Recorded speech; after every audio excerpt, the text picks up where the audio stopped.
എല്ലാവർക്കും നമസ്കാരം. ഇന്ന് നമുക്ക് സ്റ്റിച്ചിങ് ക്ലാസ് ആരംഭിക്കാം.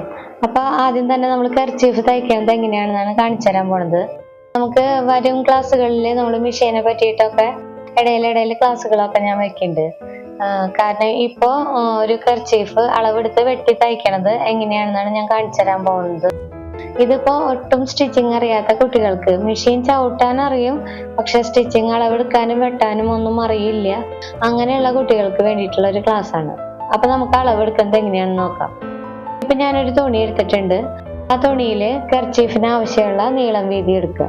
നമുക്കിപ്പോ സാധാ ഒരു കർച്ചീഫ് ആണെങ്കിൽ നമുക്കൊരു 12 ഇഞ്ച് നീളവും 12 ഇഞ്ച് വീതിയും എടുത്താൽ മതി. ഇപ്പൊ ഞാനിതൊരു ടിഫിൻ പൊതിഞ്ഞു കൊടുക്കാനുള്ള ഒരു കർച്ചീഫാണ് തയ്ക്കാൻ പോണത്. അപ്പൊ അതിന് വേണ്ടിയിട്ട് ഞാനൊരു 20 ഇഞ്ച് നീളം 20 ഇഞ്ച് വീതിയാണ് എടുക്കണത്. അപ്പൊ ഈ തുണിയൊന്നും സൈഡൊന്നും കറക്റ്റ് അല്ല, അതുകൊണ്ട് ഞാൻ ആദ്യം ഒരു ലൈൻ വരച്ച് വെക്കണത്. അത് വരച്ചതിന് ശേഷം അവിടെ നിന്നാണ് 20 ഇഞ്ച് മാർക്ക് ചെയ്യണത്. മുകളിൽ നിന്ന് മാർക്ക് ചെയ്തിട്ട് അടിയിൽ 20 വരണോട്ട് ഒരു സൈഡ് മാർക്ക് ചെയ്തിട്ടു, പിന്നെ സൈഡിലോട്ട് അത് നമുക്ക് മുകൾ ഭാഗത്ത് അടയാളപ്പെടുത്തി കൊടുത്തുനിന്ന് അടിയിലോട്ട് 20 ഇഞ്ച് മാർക്ക് ചെയ്യണു. അതൊന്ന് നേരെ വരയ്ക്കണു. ഞാനിപ്പോ ആ തുണിയിൽ ഒരു ലൈൻ ഉണ്ട്, ആ ലൈനാണ് മാർക്ക് ചെയ്ത് കൊടുക്കണത്. എന്നിട്ട് അവിടെ നിന്ന് ആ മാർക്ക് ചെയ്ത പോയിന്റിൽ നിന്ന് അടിയിലോട്ടും 20 ഇഞ്ച് മാർക്ക് ചെയ്യണം. അതുപോലെ ഈ ഇപ്പുറത്തെ സൈഡിൽ നിന്നും 20 ഇഞ്ച്. മൊത്തത്തില് എല്ലാ സൈഡിലും നമ്മൾ 20 ഇഞ്ച് 4 സൈഡിൽ നിന്നും മാർക്ക് ചെയ്യുക. അപ്പൊ നമുക്ക് ചെരിഞ്ഞു പോവില്ല. എപ്പോഴും ശ്രദ്ധിക്കേണ്ടത് അതാണ്. നമ്മൾ എല്ലാ സൈഡിൽ നിന്നും അളവുകൾ എടുക്കുമ്പോൾ നമുക്ക് കറക്റ്റ് മെഷർമെന്റ് കിട്ടും. എന്നിട്ട് അത് ജോയിന്റ് ചെയ്യണു. ഇനി നമുക്കിത് വെട്ടിയെടുക്കാം. ഇതിലിപ്പോൾ അളവുകൾ ഓരോന്നും നമുക്ക് നമ്മുടെ ഇഷ്ടത്തിനനുസരിച്ച് എടുക്കാം. ഇതിപ്പോൾ എനിക്ക് 20 ഇഞ്ചിലാണ് കർച്ചീഫിന്റെ ആവശ്യം, അതുകൊണ്ട് ഞാൻ 20 ഇഞ്ചിൽ എടുത്തുന്നുള്ളൂ. അപ്പൊ നിങ്ങൾക്ക് ഓരോരുത്തർക്കും അവർക്ക് ആവശ്യമുള്ള അളവിൽ കർച്ചീഫ് വെട്ടിയെടുക്കാം. ഇനി ഇത് തയ്ക്കുന്നത് എങ്ങനെയാണെന്ന് നോക്കാം. അപ്പൊ അതിനായിട്ട് ഈ തുണി നിവർത്തിയിട്ടിട്ട് അതിന്റെ നല്ല ഭാഗവും പൊട്ട ഭാഗവും ഏതാണെന്ന് നമുക്കൊന്ന് നോക്കണം.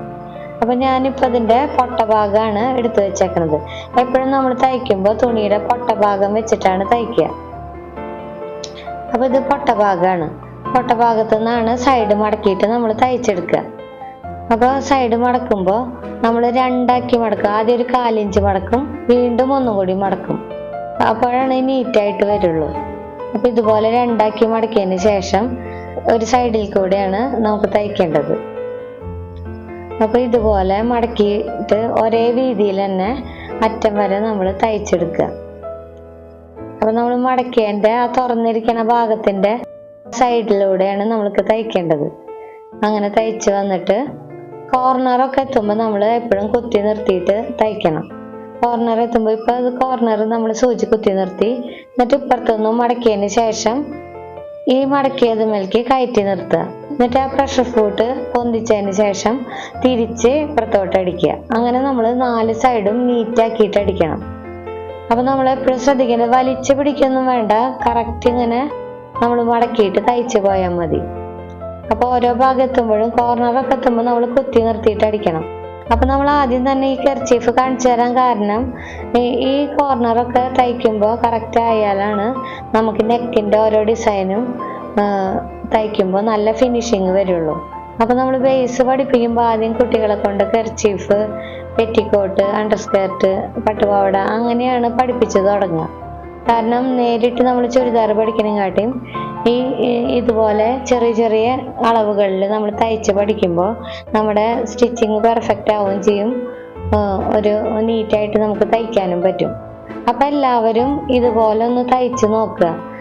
ഏതെങ്കിലും കർച്ചീഫിന്റെ ഒരു അളവ് എടുത്തിട്ട് നമുക്ക് ആവശ്യമുള്ള അളവ് എടുത്തിട്ട് ഇതുപോലെ 2-3 കർച്ചീഫ് വെട്ടിയിട്ട് ഈ സൈഡൊക്കെ നന്നായി നീറ്റാക്കിയിട്ട് അടിക്കാൻ ശ്രമിക്കുക.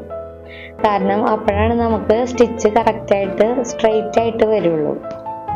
അപ്പൊ ഇത്രയേ ഉള്ളൂ നമ്മുടെ ഇന്നത്തെ ക്ലാസ്. എല്ലാവർക്കും ഈ വീഡിയോ ഇഷ്ടമായെന്ന് വിചാരിക്കുന്നു. എല്ലാവരും ഇത് തയ്ച്ച് നോക്കണം. സ്റ്റിച്ചിങ് ഇഷ്ടപ്പെടുന്നവര്, അറിയണം എന്ന് ആഗ്രഹമുള്ളവര് തയ്ച്ച് നോക്കിയിട്ട് അഭിപ്രായങ്ങളൊക്കെ എന്നോട് പറയണം. ഇനി ഇതിലും നല്ലൊരു വീഡിയോ ആയിട്ട് നമുക്ക് വീണ്ടും കാണാം.